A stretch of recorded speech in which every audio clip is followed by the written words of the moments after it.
Dans la nuit de lundi à mardi, un avion de transport militaire russe Il-20 avec 15 hommes à son bord est anéanti par la défense antiaérienne syrienne. Côté russe, on accuse Israël d'avoir mené une opération militaire dans la zone sans en avoir informé les autorités sur place.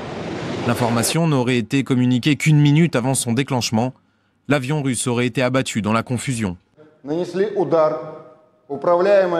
Les avions israéliens ont intentionnellement créé une situation dangereuse pour les navires de surface et les avions se trouvant dans ce secteur.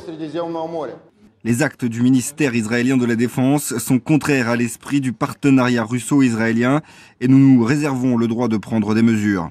Israël exprime sa tristesse pour la mort des membres de l'équipage de l'avion russe qui a été abattu ce soir à cause des tirs antiaériens syriens. Israël tient le régime d'Assad dont l'armée a abattu l'avion russe, entièrement responsable de cet incident. Le président russe et le premier ministre israélien se seraient entretenus au téléphone dans la journée. Moscou joue l'apaisement. Le président russe évoque des circonstances accidentelles et promet une enquête approfondie. À l'époque, l'avion de chasse turc avait volontairement abattu notre avion.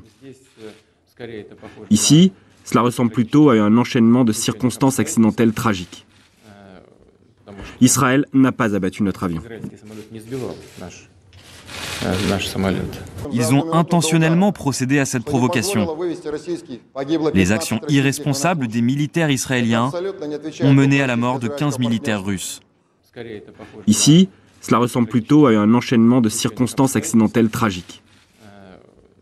Israël n'a pas abattu notre avion.